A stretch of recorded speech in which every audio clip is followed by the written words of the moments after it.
Imagine this. It's August 1996, and the sun sinks over at Knebworth Park in England. The air hums with anticipation as 250,000 fans wait across two nights for the first note to strike. You take a breath, step into the light, and in that instant, Oasis becomes more than a band. They become a moment in time. The topic for today is Oasis, specifically how they rose to fame, their peak and downfall.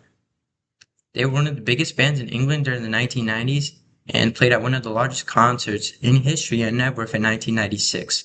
They released many hit songs that are still being played throughout the world today, and there's a chance that you might have heard one of their songs but didn't notice it. Oasis, a band that defined an entire generation, rose to become one of the most influential and successful rock bands of the 1990s. And despite their breakup, they left a lasting legacy that is still felt today. I've personally been listening to Oasis for about 3 years now. Um, I first became hooked to their music when I heard Don't Look Back in Anger on Spotify, and I've been listening to their music ever since and have listened to their seven studio albums. So I'd like to start by looking how they rose to fame. Oasis came from humble beginnings in Manchester, England. The members composed of Liam Gallagher, Paul Arthurs, Paul Gigsy McGugan, and Tony McCarroll. Noel Gallagher, Liam Gallagher's older brother, would join shortly after as lead guitarist, and he took creative control of the band. He brought with him a collection of songs that he had previously written before officially joining Oasis. His songwriting became the driving force behind Oasis's identity. Now would be a good time to mention that Liam and Noel Gallagher will often get into fights with each other. Remember this because it'll become important later on. After signing with Creation Records in 1993, Oasis released their debut album, Definitely Maybe, on August 29th, 1994, and it became an immediate success. At a time when American grunge was dominant, Oasis's raw, energetic, and optimism stood out and allowed them to connect to the British youth. Songs like Supersonic, Shaker Maker, and Live Forever gave Oasis critical acclaim and commercial success. Oasis's swag and working class background made them relatable to millions of people, and their bold confidence inspired many. The album went on to sell more than 86,000 copies in its first week, becoming the fastest selling debut album in UK history at the time.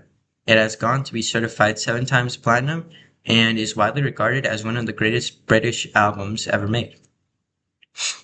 I would like to transition to what brought them to their peak. Definitely maybe put Oasis on the map, but What's the Story Morning Glory is what catapulted them into global superstars. After the success of Definitely Maybe, Noel Gallagher began crafting up new songs for their next album. What's the Story Morning Glory was released on October 2nd, 1995. The album went straight to number one in the UK and sold over 345,000 copies in its first week, which made it the second fastest selling album ever at the time. The album spent 10 weeks at number one on UK charts and peaked at number four on the US Billboard 200.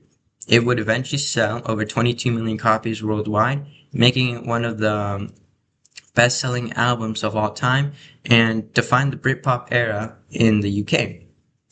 Oasis's What's the Story of Morning Glory produced many long-lasting classics like Wonderwall, Champagne Supernova, and Don't Look Back in Anger. Wonderwall became their signature track and is one of the most streamed songs of the 1990s. Don't Look Back in Anger became a national anthem that is sung by millions of people across the world, from maxed out stadiums to local bars. Their songs didn't only manage to top charts across the world, but also became anthems that connected Oasis to millions of people across the world.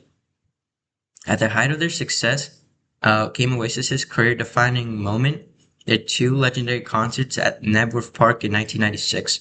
Over 2 days, Oasis played to a crowd of 250,000 people. Over 2.5 million people applied, or like 4% of the British population at the time. These two concerts became the biggest the UK had seen at the time and was considered the peak of Britpop. These shows were a symbol of how massive Oasis had become and became a cultural moment that defined the 1990s. Now I want to look at Oasis after all the success. After the successes of Definitely Maybe and What's the Story Morning Glory, Oasis was cemented in music history, but maintaining the success would prove hard. It was going to hard. It was going to be hard to make an album that was going to match the greatness of their first two, but Oasis took the challenge head on. Be Here Now, Oasis' third album, was released on August 21st, 1997. It was the fastest selling British album of all time. It sold over 365,000 copies on its first day and peaked at number one in over a dozen countries. It was hailed as a masterpiece at first, but its reputation quickly diminished. Many critics say the songs were too long and overall it was just a bloated album. This marked the decline of Oasis's dominance, and further turmoil within the band would only contribute to this. Still, Be Here Now produced many great songs, including Do You Know What I Mean, Stand By Me, and Don't Go Away. In 1995, founding members Paul Arthurs and Paul Grigsby McGugan left the band. During the 2000s, Oasis continued to release studio albums, including Standing on the Shoulder of Giants, Heathen Chemistry, Don't Believe the Truth, and Dig Out Your Soul. Most of the albums received mixed reviews and showed that Oasis was no longer the dominant force they once were. Tensions between Liam and Noel Gallagher also didn't help the band. On August 28, 2009, before taking the stage at a gig in Paris, Liam and Noel Gallagher got into a heated argument which caused Noel to quit the band, marking the end of Oasis.